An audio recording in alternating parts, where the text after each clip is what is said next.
사랑하고 축복합니다. 오늘은 1월 20일 수요일 아침 묵상 시간입니다. 들어주소서 찬양 1절로 주님께 영광 올려드리겠습니다.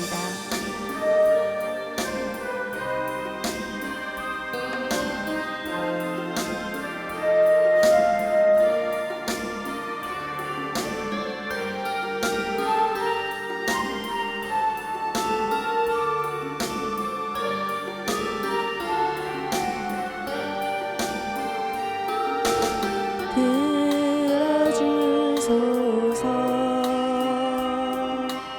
나의 주여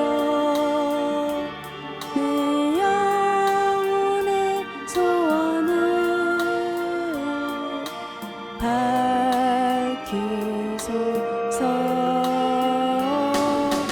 주가 주신 나의 이 생명 주 뜻대로 이끄사 어두워진 이 세상에 잠빛되게 하소서.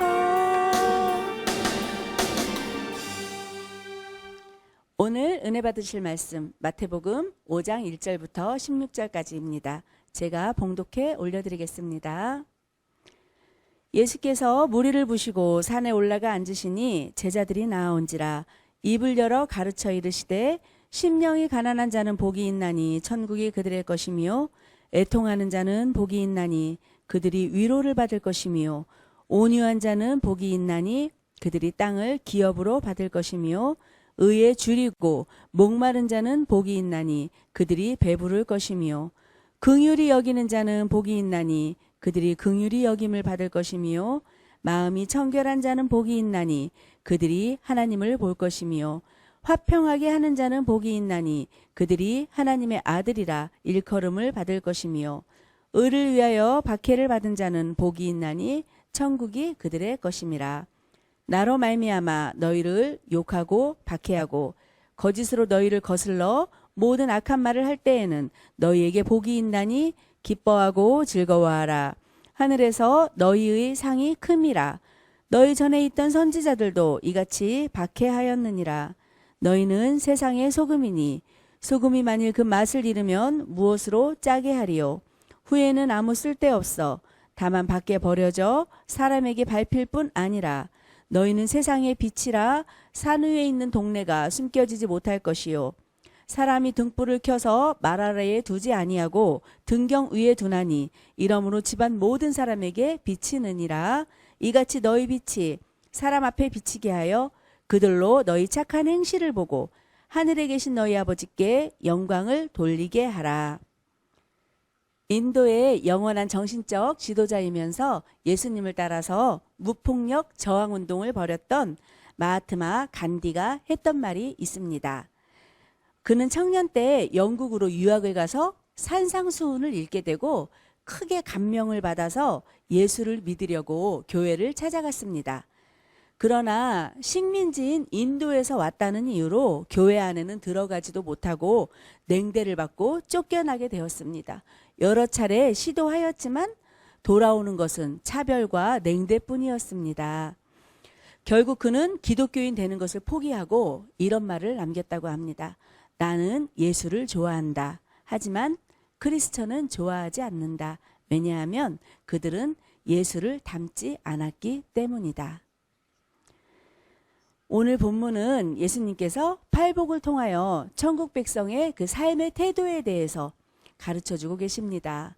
새해가 되면 가장 먼저 하는 말들이 복 많이 받으세요. 새해 복 많이 받으세요 라는 인사를 하게 됩니다. 사랑하는 성도 여러분, 하나님께서는 우리에게 복 주시기를 분명 원하고 계십니다. 또한 우리를 복의 통로로 세워주시기를 원하십니다. 먼저 우리 이 세상에서 말하고 있는 복은 무엇일까요? 부자가 되는 것, 명예가 있어지는 것, 육신의 건강함이나 자녀들이 좋은 직장에 들어갔다거나 좋은 집을 산다든가 하는 것 등을 예수 믿어서 잘 됐다고 복 받았다고 이렇게 이야기를 합니다. 물론 이런 환경적인 조건들도 우리가 살아가는데 너무도 중요하고 하나님 나라를 세우는 것에 많이 필요한 조건들입니다. 그러나 우리가 이런 물질적인 것이나 조건적인 것만을 구하고 기도한다면 이것은 기복적인 신앙이 될 수밖에 없는 것입니다. 그렇다면 우리 진정한 하늘의 복이 무엇인지 보겠습니다. 좋은 조건, 물질적인 복이 참된 복이 아니라 내 삶의 존재 자체가 복된 자체로 되어지는 것입니다.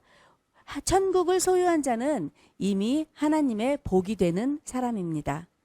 아브라함에게 하나님께서 너는 복의 근원이 될지라 라고 말씀하셨습니다. 아브라함은 가는 곳마다 하나님께서 함께하여 주시고 땅을 차지하고 아브라함으로 인하여 복을 누리게 하십니다. 이것은 아브라함의 노력으로 이루어진 일이 아니고 주님께서 하신 것입니다. 형통해지는 복보다 나 자체가 복된 존재가 되는 것이 본질적인 복입니다. 하나님은 천국 백성들에게 그런 복을 주시기를 원하십니다. 실상 우리의 본성은 복받은 자와 거리가 있습니다. 더 부유하기를 원하고 더 잘 살기를 원하고 강팍한 마음으로 세상을 판단하고 나만의 기준으로 잣대를 대고 바라보며 그 세상의 것들을 따르고 싶어하는 그 더러운 마음들로 가득 차 있습니다. 그러나 하나님의 말씀을 가까이 할 때 하나님의 은혜를 경험하고 변화가 되어지면 애통하게 되고 하나님의 의를 구하고 오직 하나님 한 분만으로 만족할 수밖에 없게 되는 것입니다. 하나님의 말씀을 통하여서 온유하여지고 마음이 심령이 가난하여지고 청결한 삶으로 변화되기를 이 시간 축복합니다. 예수 그리스도의 마음으로 살아가려고 하는 자에게는 반드시 핍박이 따릅니다. 예수님 때문에 내가 오늘 혹여나 핍박 가운데 있다면 기뻐하십시오. 왜냐하면 천국의 상급이 크기 때문입니다. 또한 우리는 하늘의 복을 소유한 자이기 때문에 그렇습니다.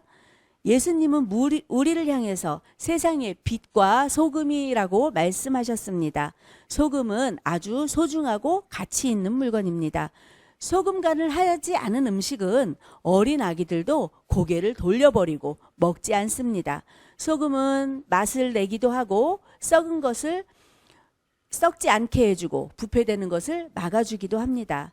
빛은 주변을 환하게 밝혀주는 역할을 합니다. 촛불을 켜놓고 대박이나 뚜껑이나 어떤 그릇으로 덮어놓고 감추는 사람은 없을 것입니다.